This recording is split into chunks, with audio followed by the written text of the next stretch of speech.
আসসালামু আলাইকুম ওয়া রাহমাতুল্লাহি ওয়া বারাকাতুহু। প্রিয় ভাইয়েরা আমার, সম্প্রতি সোশ্যাল মিডিয়ায় দেখতেছি একটি ভিডিও ভাইরাল হয়েছে। সিলেটের সম্ভবত জকিগঞ্জের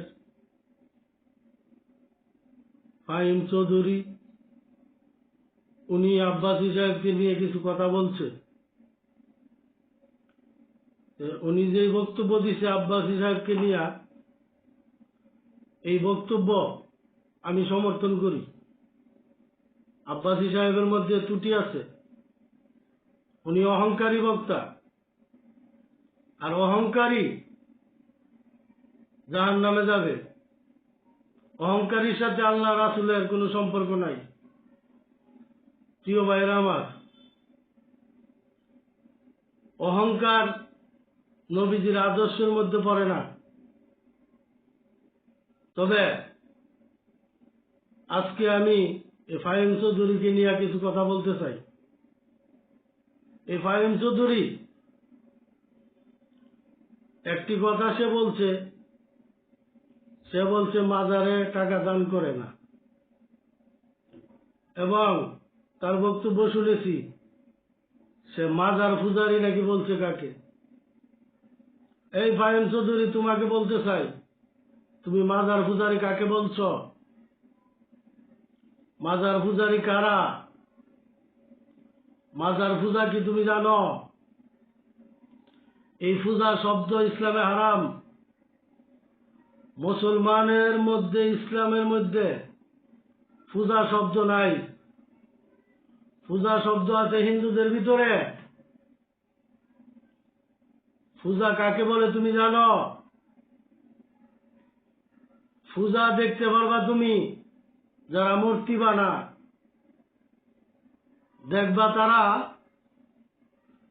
এই খের খুঁটা দিয়া, কাদামাটি দিয়া তারা মূর্তি বানায়। এই মূর্তিরে তারা পূজাইলে কাপড় চোপড় পিন্দাইয়া তাদেরকে ভক্তি করে, সেজদা করে, আবার 2-3 দিন পরে নিয়ে ফালাই দেয় গাঙ্গ। এইটা হইল পূজা। এই শব্দ হইল সনাতন ধর্মের, এইটার নাম পূজা। তুমি কোন মাজারে দেখাইতে পারবা কোন মূর্তি আছে আর মূর্তি ছাড়া পূজা হয়? এটা একটা মিথ্যা কথা। ফাহিম চৌধুরী, তুমি এটা মিথ্যা কথা বলছো। মাজারে পূজা হয় না। মাজারে কুরআন তেলাওয়াত হয়, মাজারে জিকির হয়, মাজারে দুরূদ শরীফ হয়, মাজারে দোয়া করা হয়। আল্লাহর ওলির মাজারে কখনো পূজা হয় না। যেই কোনো আলেম, যেই কোনো মুফতি, যে কেউ বলো মাজার পূজা, তোমার মুখ না করে দিব গা। তোমার অন্তর পছন্দ করব, তুমি ইমান লিয়া দুনিয়াতে যেতে পারবে না যদি মাজার পূজা বলো। মাজারে মানুষ পূজা করে না। মাজারে কোনো মূর্তি আছে, আর মূর্তি ছাড়া পূজা করা যায় না। মাজারে আছে আল্লাহর ওলিগণ, আল্লাহর বন্ধু। মাজারে আল্লাহ পাক রব্বুল আলামিনের জিকির হয়। মাজার জিয়ারত ইসলামে জায়েজ। ফাহিম চৌধুরী, তোমাকে বলতে চাই, তুমি ভুল করছো, তওবা করো। আর তুমি বলছো তুমি হাসপাতাল দিবা, ভালো কথা। মাজারের টাকার দিকে তোমার লোভ গেল কেন? তুমি হাসপাতাল দেও। হাসপাতাল গরিব দুঃখীর লেগি তুমি বলছো ফ্রিতে চিকিৎসা দিবা, দাও। কিন্তু মাজারের টাকা হাসপাতালে লাগাইবা, তোমার এই অনুমতি কেডা দিছে? শাহজালাল এমনি রহমতুল্লাহ আলাইহি তোমার এই অনুমতি দিছে যে ওনার মাজারের টাকাই না তুমি হাসপাতাল বানাইবা? মাজারের টাকা কোন জায়গায় দেওয়া যাবে না। কারণ মাজারে মানুষে আল্লাহর কাছে মানত করে, আল্লাহ আমার এই আশাটা পুরা হইলে আমি শাহজালাল বাবার দরবার একটা খাসি দিমু, 1,000 টাকা দিমু। এই বললে আল্লাহর দরবারও মানুষে মানত করে। এই টাকা আরেকখানে দান করার কোনো এখতিয়ার নাই, কোনো অনুমতি নাই। এই টাকার মধ্যে কারো কোনো হক নাই। এই মাজারের টাকা একমাত্র শাহজালাল সাহেব রহমতুল্লাহ আলাইহির টাকা। এই টাকায় কেউ হাত দিতে পারবে না। এই টাকা নেওয়া খাওয়ার কারো অধিকার নাই। হ্যাঁ, খাইতে পারবে এতিম মিসকিন, গরিব, পাগল ফকির এবং মাজারের যারা দেখভাল করবে, মাজারে খেদমত করবে, তারা খাওয়ার হক আছে। এর বাইরে এই মাজারের টাকা দিয়া মসজিদ বানাইতে পারবেন না, মাদ্রাসা বানাইতে পারবেন না, শুধু এতিমখানায় দিতে পারবেন। এটা জায়েজ না। শাহজালাল এমনি রহমতুল্লাহ আলাইহির টাকার মধ্যে কারো হক নাই। যত খাদিম আছে তারা একটা অংশ নিবে, তারা এখানে খেদমত করবে, তারা মাজারের টাকা নেওয়ার অধিকার আছে। আর বাকি সম্পূর্ণ টাকায় মাজারে কাজ হবে, মাজার উন্নত করা হবে। আমি সিলেটের একজন এমপি জনাব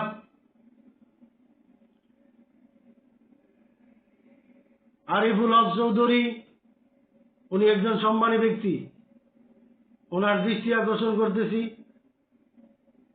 আমার ভিডিওটা আপনার সামনে গেলে দয়া করে মনোযোগ দিয়ে শুনবেন। মাজারের খাদিম কাকে বলা হয়? কি করলে খাদিম হয়? একজন মাজারের খাদিম আল্লাহওয়ালা ব্যক্তি হয়। একজন মাজারের খাদিম কামেল ব্যক্তি হয়। একজন মাজারের খাদিম কতদিন মাজারে খেদমত করলে একজন খাদিম হইতে পারে?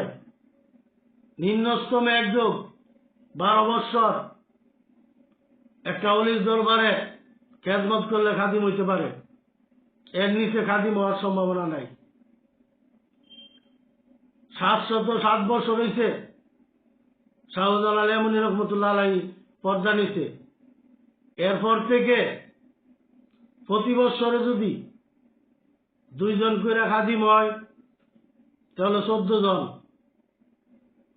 3 জন করে খাদিম হইলে 21 জন। কিন্তু এত খাদিম, প্রায় 300 খাদিম, 900 খাদিম, এত খাদিম হয় কিভাবে? একজন মানুষ খাদিম হয় তখন যখন অলির খেদমত করে। আর এর সময়সীমা হইল তরিকতের আইনে নিম্নস্তমে 12 বৎসর। 12 বৎসর যদি কোনো অলির খেদমত করে তাহলে একটা খাদিম হইতে পারে। কিন্তু এই 707 বছরের ভিতরে এত খাদিম হয় কয়দিন তারা মাজারে সেবা করছে? সিলেটের খাদিম ভাইয়েরা, আপনাদের দৃষ্টি আকর্ষণ করছি, আপনারা যে খাদিম হইছেন শাহজালাল এমনি রহমতুল্লাহ আলাইহি সম্বন্ধে কি জানেন? ওনার সাথে আপনাদের কি সম্পর্ক? আপনাদের আকীদা কি? আপনারা তরিকত সম্বন্ধে বুঝেন? একজন খাদিম 6 তরিকা সম্বন্ধে জানতে হইব। শরীয়ত, মারিফত, হকিকত, তরিকত, এই 6 তরিকার এলেম থাকতে হইব একজন খাদিম হইতে গেলে। এবং শাহজালাল এমনি রহমতুল্লাহ আলাইহিকে অন্তর দিয়ে ভালোবাসতে হইব, শ্রদ্ধা করতে হইব। তাহলে আপনি একটা খাদিমের যোগ্যতা অর্জন করছেন। কিন্তু বর্তমানে যারা খাদিম আছেন অধিকাংশ খাদিমের মুখে দাড়ি নাই, নবীজির সুন্নতি চুল নাই। কিসের খাদিম আপনারা? শাহজালাল এমনি রহমতুল্লাহ আলাইহি উনার লম্বা চুল ছিল, কান্দ পর্যন্ত চুল ছিল এবং এই বুক পর্যন্ত দাড়ি মুবারক ছিল। নবীজির সুন্নত মাথা হতে পাওয়া পর্যন্ত সুন্নত দিয়ে সাজানো ছিল শাহজালাল এমনি রহমতুল্লাহ আলাইহির। কিন্তু উনাদের বেশ, এই শাহজালাল এমনি রহমতুল্লাহ আলাইহির বেশ আপনাদের মধ্যে নাই কেন? এই খাদিমরা, তোমরা কিসের খাদিম হইছ? খাদিম হইছ কি খালি টাকা নেওয়ার লাগি? শাহজালাল এমনি রহমতুল্লাহ আলাইহির আদর্শ তোমাদের ভিতরে কোথায়? খালি টাকা নেওয়ার খাদিম? প্রিয় ভাইয়েরা আমার, কথাগুলো মনোযোগ দিয়ে শুনবেন। আর সিলেটের যারা ফলোয়ার আছেন আমার ভিডিওটা শেয়ার করে দিবেন। শাহজালাল এমনি রহমতুল্লাহ আলাইহির টাকা 3 ভাগ হবে। একটি ভাগ খাদিমরা নিতে পারবেন, আরেকটি ভাগ শাহজালাল এমনি রহমতুল্লাহ আলাইহির অ্যাকাউন্টে জমা থাকবে, আরেকটি ভাগ মাজারের জন্য খরচ করা হবে। এই খাদিমরা, তোমাদের কাছে প্রশ্ন, বিভিন্ন দেশের আশেকান ভক্তগান ওইখানে মানত নিয়ে যা, তারা না খায় আসে কেন? এই খাদিমরা উত্তর দাও, তারা না খায় আসে কেন? তাদেরকে খাওয়াও না কেন? 3 বেলা খানি হবে মাজারের টাকা দিয়া, 3 বেলা খানির ব্যবস্থা করবা, তবে এই খানি স্থানীয় মানুষ খাইতে পারবে না। এই খানি খাবে মাজারের পাগল ফকির এবং যারা ভক্তবৃন্দ দূর দূরান্ত থেকে মাজারে যা, তারা খাইবে মাজারের খানি। 3 বেলা খানির ব্যবস্থা করবা। আর জুতা পাহারা দেওয়ার জন্য চাকরিতে মানুষ রাখবা, বাথরুমে কোনো টাকা তুলতে পারবা না। কোটি কোটি টাকা শাহজালাল এমনি রহমতুল্লাহ আলাইহির, এই সব টাকা নিয়ে তোমরা গাইরে দিয়ে হারাও কেন? কিটার লাগি হারাও? খবরদার হয়ে দিলাম, শাহজালাল সাহেবের লোকে কোন ধরনের বেদবি করবাই না। প্রিয় ভাইয়েরা আমার, কথাগুলো মনোযোগ দিয়ে শুনবেন। শাহজালাল এমনি রহমতুল্লাহ আলাইহির মাজারে সোনা দেওয়া হয়। এই খাদিমরা, শাহজালাল সাহেবের সোনা নিয়া তোমার বউদের ভিন্দাও। শাহজালাল সাহেবের মাজারে সোনা নাই কেন? এই স্বর্ণ নাই কেন? শাহজালাল সাহেবের মাজার স্বর্ণের টাইস লাগানি হবে ওনার টাকা দিয়া। শাহজালাল সাহেবের মাজারে স্বর্ণের মুকুট হবে, আলিশানি দরবার হবে, শাহজালাল এমনি রহমতুল্লাহ আলাইহির দরবার। স্বর্ণের টাইস লাগাইবা মাজারের ভিতরে বাইরে। এই মাজারের টাকা কারো খাওয়ার অধিকার নাই। আল্লাহর ওলির টাকার দিকে এত লোভ কেন তোমাদের? শাহজালাল এমনি রহমতুল্লাহ আলাইহি এই সিলেটবাসী, তোমরা ভাগ্য পরিবর্তন করছে। আল্লাহ পাক রব্বুল আলামিন দয়া কইরা এই শাহজালাল সাহেবের 360 আউলিয়া পাঠাইছে তোমাদের ভাগ্য পরিবর্তনের জন্য। তোমরা যেই সম্পদ শাহজালাল এমনি রহমতুল্লাহ আলাইহি দিছে, তোমরা সামনা দিয়া জুতা বানাই দিলেও এই ঋণ শোধ করবার মতো না। আরে সিলেটের জমিনে আজান নিষিদ্ধ ছিল, কোরআন তেলাওয়াত নিষিদ্ধ ছিল, নামাজ কায়েম হইতো না, কুরবানি নিষিদ্ধ ছিল। শাহজালাল এমনি রহমতুল্লাহ আলাইহি 360 আউলিয়া সমস্ত ইসলামের বিধান চালু করছে। তোমরা যদি ভুলে যাও, শাহজালাল সাহেবের মাজার যদি জিয়ারত না করো, তোমরা নিমক হারামের গাথায় তোমাদের নাম উঠবে।